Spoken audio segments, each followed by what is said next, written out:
शिप्रा और फजल बख्श दोनों ज़ुबैदा के कब्र पर आते हैं। शिप्रा कहती है फजल बख्श को कि ज़ुबैदा को तो इंतकाल हुए काफ़ी टाइम हो गया है। फजल बख्श कहता है शिप्रा से, मेरा नाम फजल बख्श नहीं है। तो शिप्रा परेशान हो जाती है और सोचती है, फिर कहती है कि आखिर तुम कौन हो। फिर फजल बख्श कहता है कि मेरा असल नाम है शामिर, मैं फजल बख्श नहीं हूँ। तो शिप्रा काफ़ी नाराज़ हो जाती है फजल बख्श से और उससे बात भी नहीं करती। जब फजल बख्श अपने घर जाता है, महरीन से मिलता है। महरीन उसे कहती है कि तुम आखिर कौन हो और ये सब क्या कर रहे हो। तो फजल बख्श कहता है कि तुम्हारे कहने का क्या मतलब है। तो वो कहती है कि तुम फजल बख्श बनकर क्यों उस घर में रह रहे हो। तो फजल बख्श कहता है कि मैं शिप्रा से बहुत प्यार करता हूँ और मैं उसी से ही शादी करूँगा, इसलिए मैं उस घर में रह रहा हूँ। तो महरीन कहती है कि तुम खुद अपनी असलियत सबको बता दो, वरना मैं सबको बता दूँगी। तो फजल बख्श कहता है कि मुझे एक दिन का मोहलत दो, मैं खुद सबको बता दूँगा। तो फजल बख्श जब शिप्रा के घर आता है तो बहुत परेशान होता है और शिप्रा की तरफ देख रहा होता है और शिप्रा भी फजल बख्श को देख रही होती है। जब फजल बख्श आता है, दूल्हा और दुल्हन के साथ बैठता है। सब शादी में बहुत खुश होते हैं, मसरूफ़ होते हैं।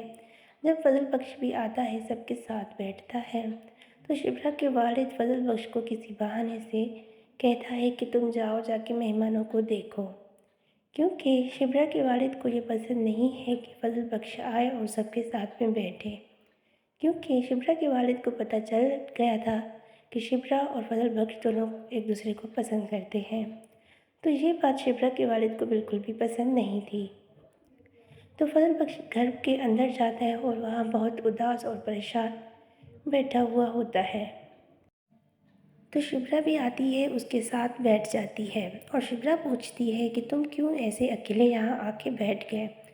तो शिप्रा को फजल बख्श बताता है कि तुम्हारे वालिद ने मुझे घर के अंदर भेज दिया था किसी बहाने से, क्योंकि उसे पता लग गया है कि हम दोनों एक दूसरे को पसंद करते हैं और ये बात तुम्हारे वालिद को पसंद नहीं आई।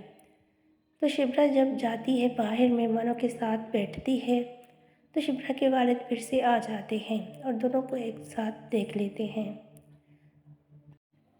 दोनों को एक साथ देख लेता है फजल बख्श और शिप्रा को। फिर शिप्रा तो बाहर चली जाती है, लेकिन फजल बख्श को थप्पड़ मार देता है और कहता है कि तुम्हारी क्या औकात है, क्या हैसियत है कि तुम मेरी बेटी के साथ इस तरह से मिल रहे हो। तो फजल बख्श ने कहा कि अभी तो मैं जा रहा हूँ, लेकिन मैं फिर से आऊँगा। तो फजल बख्श भी घर के अंदर एक बैठा रहता है और फजल बख्श सोचता है कि आगे मैं क्या करूँ। जब ये शादी का माहौल ख़त्म हो जाता है और सारे मेहमान अपने घर चले जाते हैं, फिर फजल बख्श को शिप्रा के वालिद घर से बाहर निकाल देते हैं, थप्पड़ मारता है और उसे घर से बाहर निकाल देता है और कहता है कि तुम्हारी यही औकात है, मेरे घर से निकल जाओ। मैंने तुम्हें अपने घर में पनाह दी, तुम्हें इज़्ज़त दी, तो इसका मतलब ये नहीं कि तुम मेरी बेटी के साथ ऐसा करोगे। तो ये बातें सुनकर फजल बख्श काफ़ी दुखी होता है और कहता है कि अभी तो मैं चला जाता हूँ, लेकिन मैं वापस ज़रूर आऊँगा। और वहाँ शामिर के वालिद भी यही बातें डिस्कस कर रहे थे। शामिर के वालिद और वालदा यही बातें डिस्कस कर रहे थे और कह रहे थे, क्या शिप्रा फजल बख्श से शादी करेगी, क्योंकि शिप्रा शामिर के वालिद से इतना नफ़रत करती है, तो क्या उसके बेटे से शादी करेगी। तो ये दोनों भी ये बातें डिस्कस कर रहे थे और एक तरफ सुकैना की शादी भी हो गई थी और अपने कमरे में अपने दूल्हा के साथ बैठी थी। सुकैना के दूल्हा उसको कह रहे थे कि लगता है कि तुम एक ताबेदार बीवी बनोगी। तो वो कहती है कि हाँ बिल्कुल, मैं तुमसे इतना प्यार जो करती हूँ।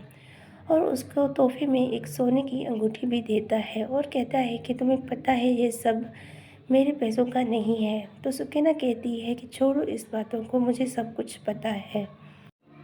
और फिर सुकैना अपने शौहर को कहती है कि चलो अब मेरे पैर दबाओ। मजाक ही मजाक में उसके सुकैना के शौहर सच में पैर दबाने के लिए उठते हैं और फिर सुकैना कहती है कि क्या कर रहे हो, मैं तो मजाक कर रही थी।